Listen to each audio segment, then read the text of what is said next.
Welcome, folks, to another discussion video on Star Wars Unlimited. Well, Fantasy Flight Games has written an article here talking about what is coming next for Star Wars Unlimited, more specifically, Set 7, the post-rotation set of the game. So this set will bring us the rotation era. So once we get this set in March, we will rotate out Spark Rebellion, Shadow of the Galaxy, and Try the Republic, and have legal in premiere Jump the Lightspeed, Legends of the Force, Secrets of Power, and A Lawless Time. So it's very interesting to see that this article was brought to us on November 22nd, 2025. So that literally was 2 weeks since the release of Secrets of Power. Secrets of Power released on November 7th, and they're already showcasing cards, basically the 2 spotlight decks for A Lawless Time, the 7th set, which is very interesting to me altogether, that we're already getting kind of a snippet of like A Lawless Time when technically we aren't even a month into sets release. Like Secrets of Power hasn't even been a month old, and we're already talking about the next set, which isn't unique to card games. If you're new to that and like, oh my gosh, they're already talking about the next set. No, Bandai does it, Konami does it, Pokemon does it, Star Wars Unlimited does it. Heck, even Bandai just showcased, like, very soon after the release of GDO 2 Dual Impact, we already got the GDO 3 already showed off to November 30th. So yeah, my next 2026 is going to be very expensive for me because I get GDO 3 for Gundam coming out in January, and then I have March. I got Secrets of Power or Lawless Time coming out for Star Wars Unlimited. But nonetheless, but yeah. So I read through this article. A friend of mine from my locals pinged me over Discord that this article was out. So I read through it, and we're not going to read through the article. Go ahead. It's on Star Wars Unlimited's main.com. Guys, you can go read it yourself and get all the details. What I want to talk about is what they actually are showcasing in this set and how I think this is actually going to reflect the future of the game. Because not only does this come into the premiere as one of these 4 premiere sets that you can only play in premiere, it also is something to look out for the legacy format. So that's where the format where everything is legal. So there's no ban list, no nothing. I think they need a ban list for that.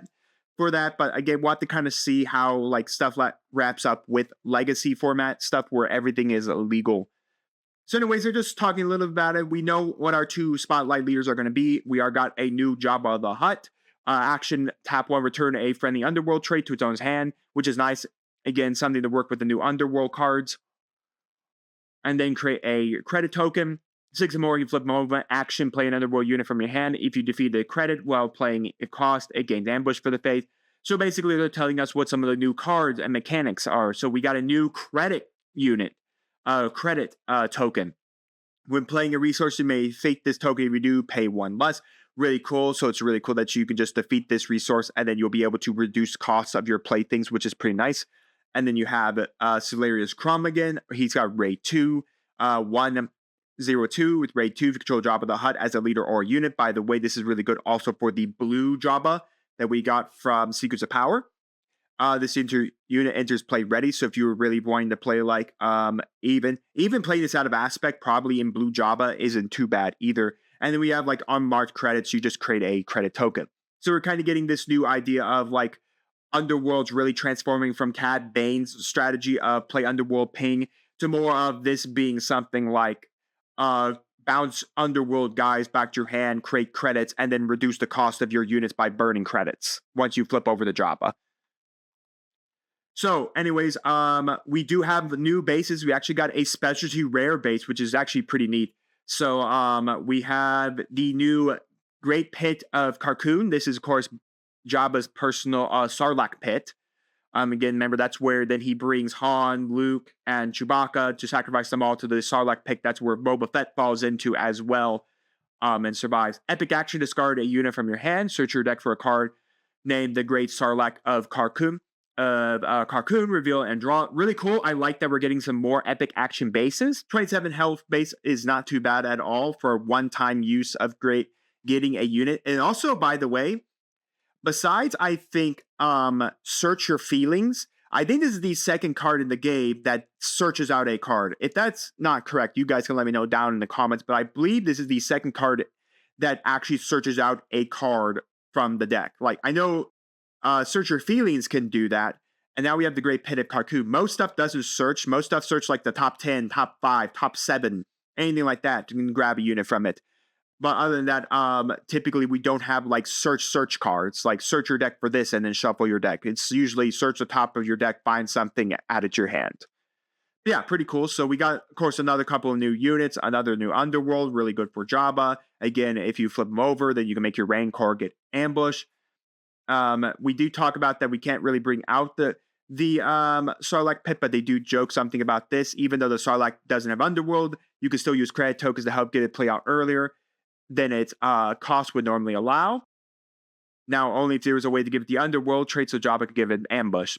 But they are joking the fact that even though Sarlacc pit doesn't have Underworld traits, so you can't, Jabba's backside can't help it gain ambush, you can still use credit tokens. So basically, while you're paying resources, you may defeat this token if you do. So it's really nice. So I think the credits are really going to be something interesting. Again, we're in the Lawless Time. I expect this set to be about the Underworld once again. I expect it to be about all of the Underworld aspects again. I expect some more Han Solo cards. I expect some stuff with Jabba. I expect maybe some Cad Banes. I expect a lot of Underworld stuff. But again, if any color can actually create credits, I think this actually is going to be very interesting to see. Again, we saw something that helps reduce the cost of units from Volt and Poma, the ship from Secrets of Power that you can tap droid units to reduce the cost to act as resources. Another really cool card to see that we're getting more ways to actually reduce resourcing. Instead of burning our resources, we're using something else to help us reduce costs. But yeah, so anyways, Jabba's Rancor. Again, we have Hidden for 7/7/7. On attacking opponent chooses a ground unit that control, deal 7 damage to that unit. Really cool. The ability to gain ambush and an ambush into something. No, and then your opponent could technically even just give the 7 damage there and kill it, which is perfectly fine, because then the ambush would basically fizzle out because it no longer has a target. But still, it's really cool. I mean, you can ambush into something and then potentially deal 7 damage to something else, which is really cool. So I like that. I like the Rancor's effect. And then the Sarlacc of 𝐂𝐐. On attack, put a unit from your discard pile on the bottom of your deck. Deal damage equal to that unit's power to an enemy ground unit. Again, a really cool card. By the way, mono green. It's just mono green. So you could just literally start putting guys with high cost value at the bottom of your deck, and then just start murking people, dealing damage equal to that unit's powers to a ground unit. Really cool. I think it's got some really cool recyclability in its effect, and it's just a really neat card. I like what they wrote for the Sarlacc pit.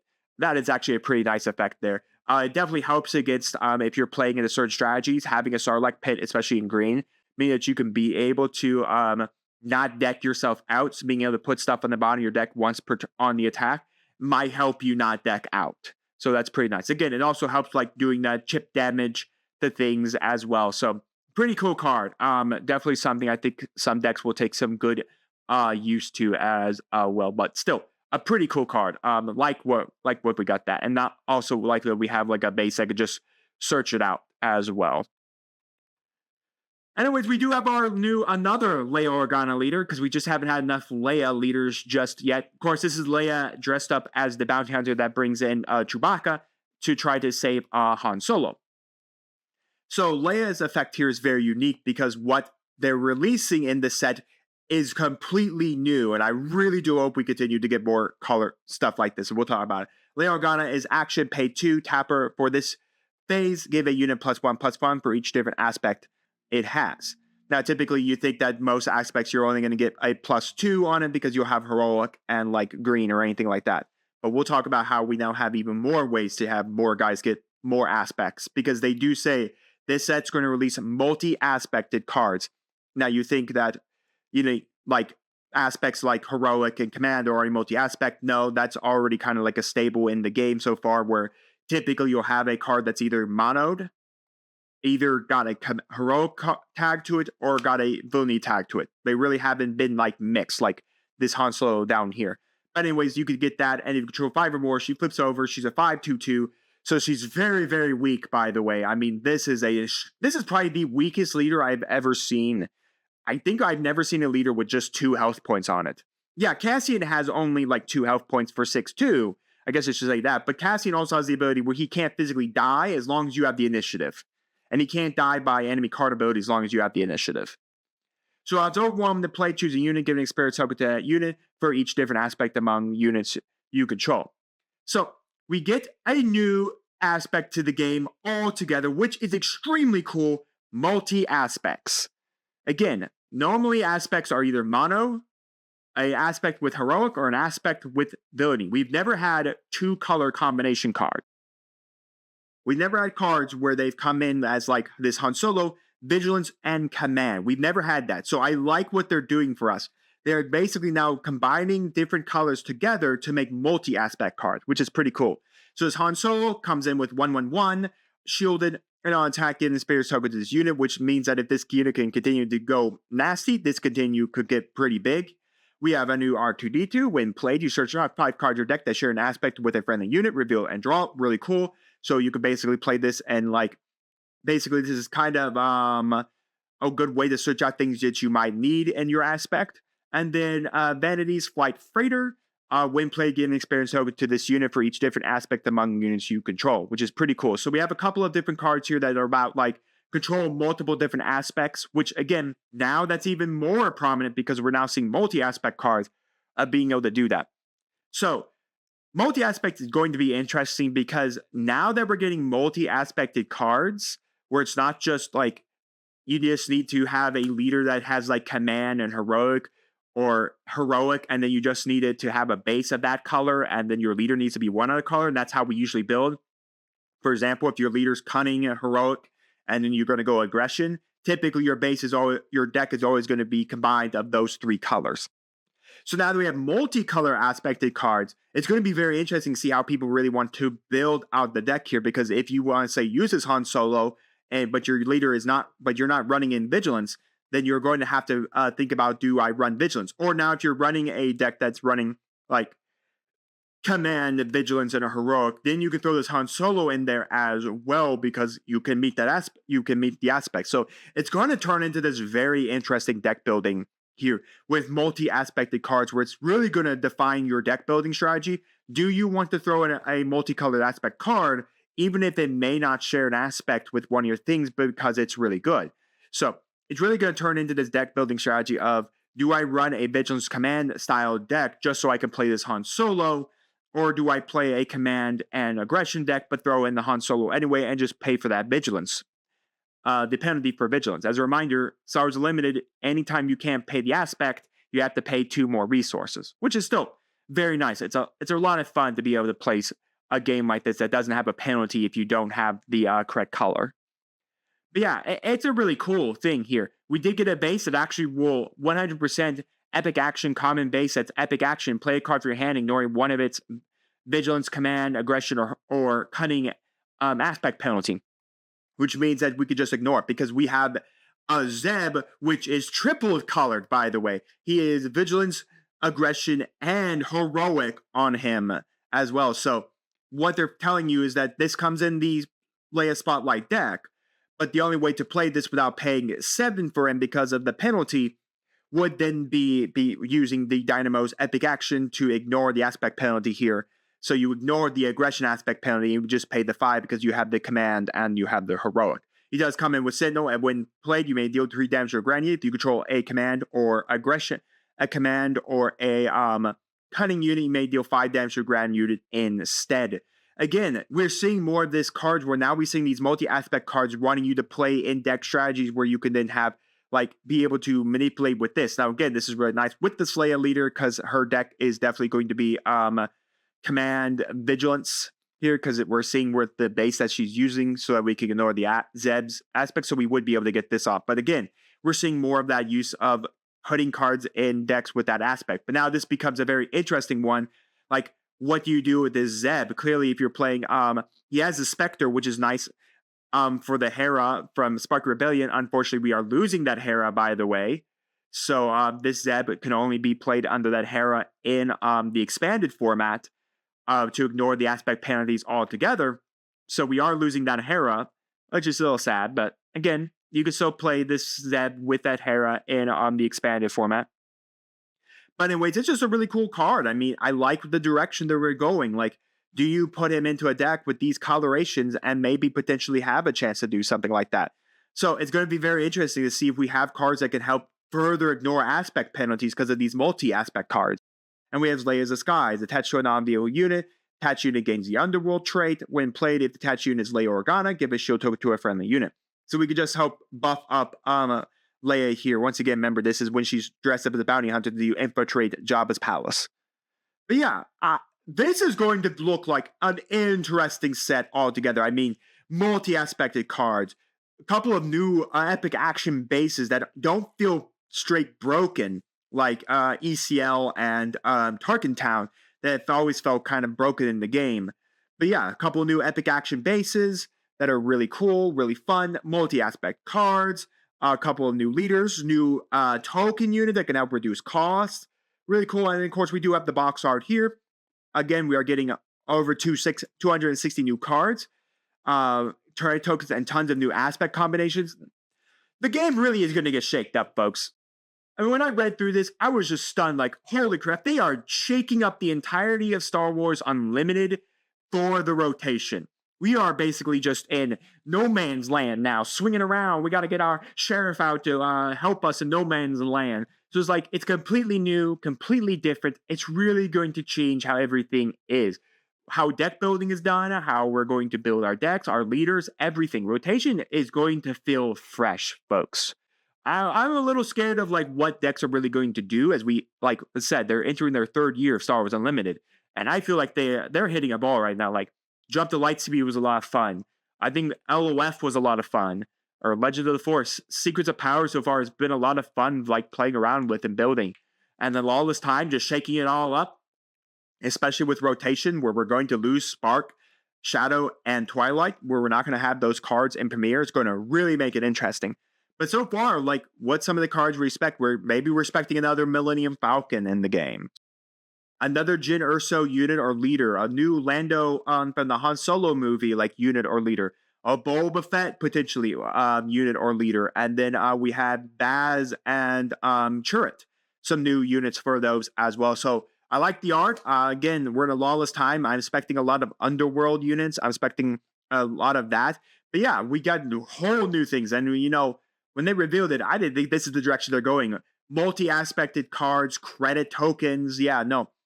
Some really cool new bases, ability to ignore aspect penalty for an epic action, being able to switch out a unit as an epic action. But yeah, no. This is pretty cool. But alongside that, we actually got more reveals. We actually did get more reveals. So not only did we get reveals for the Spotlight decks and cards in the Spotlight decks, we also got some cards revealed to us already. So, for instance, here we have Hondo Ohnaka, the first legendary already of Lawless Time, which is going to be I can't exactly see what exactly they're denoting the LAM. I guess that must be a Lawless Time. But anyways, we have Hondo Ohnaka. Look at the top card of your deck at any time. Hey, do you know what that sounds a lot like? That sounds a lot like what similar to what the Thrawn did back in the day, where you would look at the top card of your opponent, you and your opponent's deck, and then you could do stuff like that. But this allows you at any time to do that. And then action, play the top card of your deck, paying its cost, use ability only once per round. That's actually pretty cool. And again, it's another one of those multi-aspect cards. I also like the coloration on the multi-aspect cards, telling you exactly what color they're in. Yellow, blue, red, blue, like that's pretty cool. But yeah, this is a pretty good legendary. I mean, Cunning Vigilance that can at any time look at the top card of your deck and play it out instead of your hand. So if you need to play this out of your play that card off the top of your deck instead of what's in your hand, it could be very, very interesting. So we already got like a legendary. Again, we got some very bad looking cards like this Boba, but again, these are all just probably screenshots. We have Dr. Ephera. On attack, discard three cards of your deck, return any Underworld discarded this way to your hand. So basically, on attack, discard a bunch of Underworld guys, get them all back to your hand. Because as long as anyone return an Underworld card discarded this way. So basically, you discard 3, if you had an Underworld card, add it back to your hand. I mean, a 4/4/5 isn't bad. That's on attack, discard 3. You can add something back to your hand. We will lose restock, by the way, so hopefully that gets reprinted. Otherwise, I don't know how many decks are going to run her. But again, another underworld tag for the new Jabba leader. We have Boba Fett, a new Boba Fett unit, by the way, a rare unit. Again, we will lose the Boba Fett from Spark Rebellion, but this one feels a lot more fair than the Spark Rebellion one. When played on attack, you may pay 1. If you do deal 3 damage to a ground unit. A really nice way to like attack something, pay 1, deal 3 damage to it, and then knock it off, which is pretty nice. Again, something really cool. Again, more underworld tags. I expect a lot of stuff to have underworld tags because again, it's a lawless time. We're talking about bounty hunters. And it looks like some of the stuff we should be getting cards from episode 6 as well. Because this is this stuff right here is from episode 6. So I'm expecting some episode 6 cards to come in. So we should see some Return of the Jedi cards. And then we have 2 more recently revealed ones. We have Han's Golden Dice. Attach unit gains on attack, discard a card from your deck. If it's an odd cost, create a credit token. Again, this is really going to be good for the Han Solo pilot leader from JTL, which again, remember, is on attack.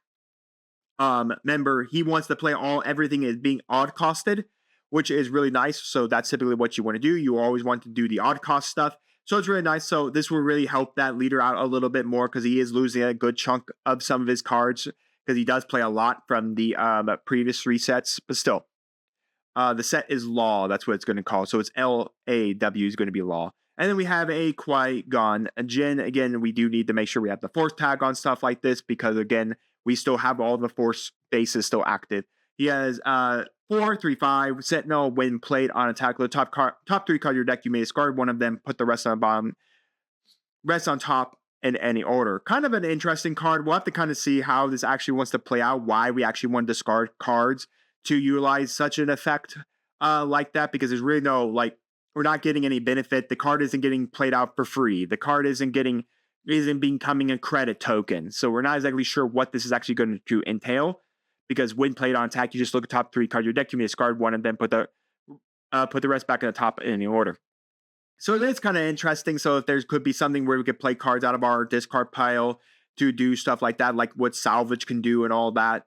Or maybe it's just a way to look at top 3, discard 1 card you don't want to draw for the turn, and then draw 2 cards that you do want to draw for your regroup phase. So yeah, it's interesting. So we do have some cards revealed. Most of them are just what we've already seen. Leia, Jabba, the bases, Han, Zeb, Leia's Disguise, R2, the Junity, the Sarlacc Pit, Crom, Jabba's Rancor, and the credits. But we did have some new cards revealed, and they don't look too bad. I mean, this is good for the Han Solo from JTL. The Qui-Gon will be interested to see what people want to play with this. The Boba Fett looks really nice. The Hondos are their first legendary, and he's actually pretty cool. I mean, there's definitely something to play for. The fact that you could just look at the top card of your deck at any time and play the top card of your deck as if it's your hand, which is really cool. I mean, you can only do it once per turn, but again, you may look at the top card of your deck at any time is not an action. So you could constantly look at the top card, figure out if you want to do something. So I could see a lot of new cards manipulated with this Hondo and Nako to where we can start actually playing cards from the top of our deck. So I could see something like this where this Qui-Gon Jinn discards something so that we can then like manipulate the top 2 cards of our deck.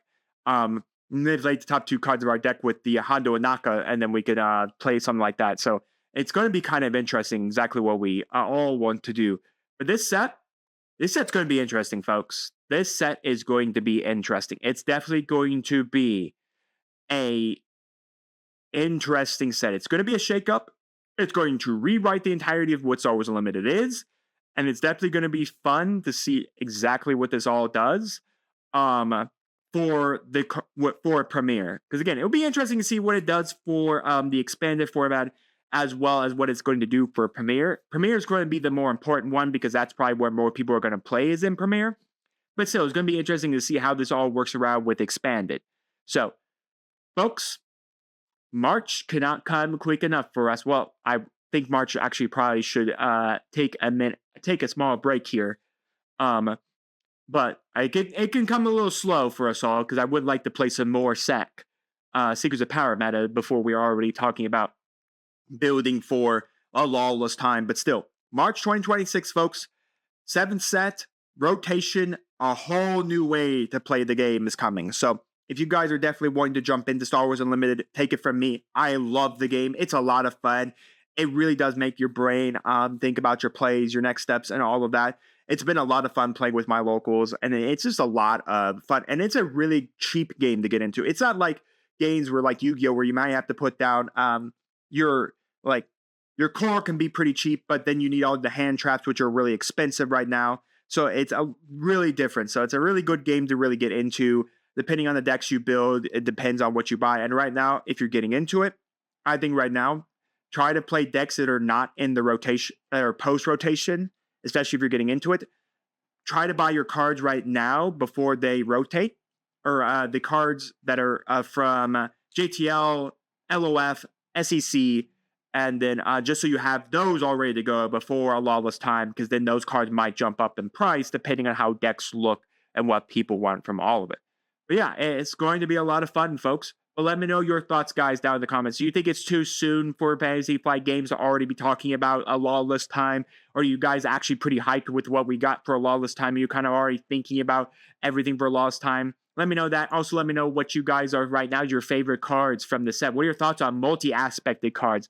What are your thoughts overall on where's A Lawless Time is going to go overall as a set? And let me know what you guys are going to want as leaders for A Lawless Time. And let me know, do you think this set will have Legends cards? Do you think this, because again, there were talks with Fantasy Flight that they are going to skip sets for rare bases and they were going to skip sets for Legends cards. So let me know, do you think this is going to be a set with Legends cards in it? Or do you think this is going to be the set where they skip Legend cards? And we do get Legend cards. What do you guys want? Do you want them to finish out KOTOR and finally give us the last KOTOR game? Or do you want them to go into something completely else? And then, yeah, let me know your thoughts all down in the comments. And while you're commenting, do make sure to like the video, subscribe to the channel, and ring the bell so you know if I have my videos go live for you. And we'll see you next time. I'm All Dragons TCG.